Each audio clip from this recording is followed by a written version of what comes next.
ప్రేక్షకులకు నమస్కారం. మన సంస్కృత పాఠాలు యూట్యూబ్ ఛానల్కి స్వాగతం.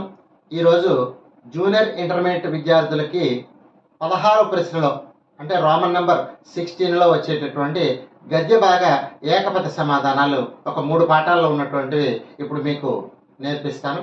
మొట్టమొదటి పాఠము ఏమిటి అంటే ఇందులో గద్య భాగంలో ఉన్నటువంటి మొట్టమొదటి పాఠం. ఆ పాఠం పేరు ఏమిటంటే అజ్ఞాతస్య వాసోనదేయ.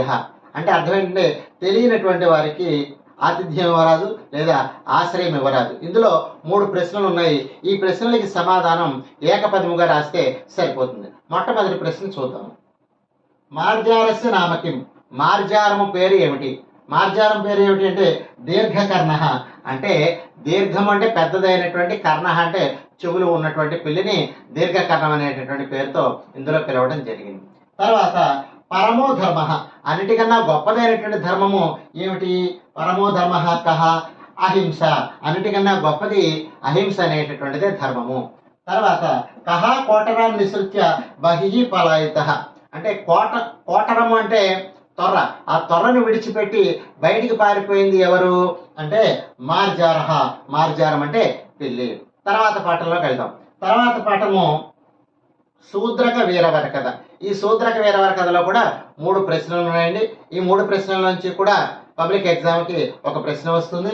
అలాగే మొట్టమొదట పాఠంలోంచి కూడా 3 ప్రశ్నల నుంచి ఒక ప్రశ్న వస్తుంది. ఇప్పుడు ఈ పాఠం చూద్దాం. వేతాళ పంచవింశతి కేన విరచిత. వేతాళ పంచవింశతి కేన విరచిత ఎవరి చేత రచింపబడింది అంటే జంబాలదత్తేన. అంటే జంబాలదత్తుడు అనేటటువంటి ఒక రచయిత చేత రచింపబడింది. తర్వాత వీరవరస్య పుత్ర కహ. వీరవరుని యొక్క పుత్రుడు ఎవరు అంటే శక్తివరహ. ఎవరండి? శక్తివరహ.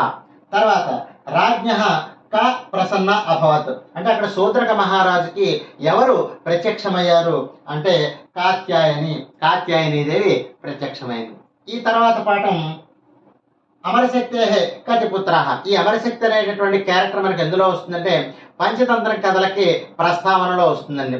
ఈ పంచతంత్ర కథ ప్రస్తావనలో అమరశక్తి అనేటటువంటి రాజుగారి గురించి చెప్పడం జరిగింది. ఇందులో అమరశక్తికి కతి పుత్రాహ ఎంతమంది పుత్రులు అంటే త్రయః అంటే 3 పుత్రులు అని అర్థం. తర్వాత పండితాహ శ్మశానే కిం దృష్టవంతః.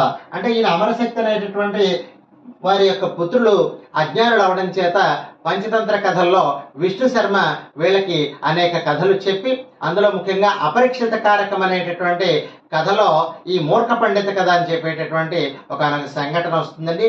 ఆ మూర్ఖ పండిత కథ అనేటటువంటి కథలో పండితాహ శ్మశానే కిం దృష్టవంతః. అందులో మూర్ఖ పండితులు అంటే చదువుకుని అజ్ఞానవంతులైనటువంటి ఒక 4 విద్యార్థులు, వేద విద్యార్థులు పండితులైన తర్వాత వాళ్ళు ఆచరణలో లేనటువంటి పనులు చేయటం చేత వాళ్ళు ఎలాగ ఇబ్బంది పడ్డారనేది ఈ పాఠంలో ఉంటుందండి. పండితాహ శ్మశానే కిం దృష్టవంతః. ఏమి చూశారు వాళ్ళు శ్మశానంలో అంటే రాసభం. రాసభం అంటే గాడిదను చూశారు వాళ్ళు. తర్వాత కహ వినశ్యతి. ఎవడు నశించిపోతాడు అంటే దీర్ఘసూత్రి వినశ్యతి. అంటే ఎక్కువ దారం కలిగినటువంటి వస్తువు నశిస్తుంది అని ఆ మూర్ఖ పండితులు చదువుకున్నారు. దీర్ఘసూత్రి అంటే ఎక్కువ దారము కలిగినటువంటి వస్తువు నశిస్తుంది అని అర్థము.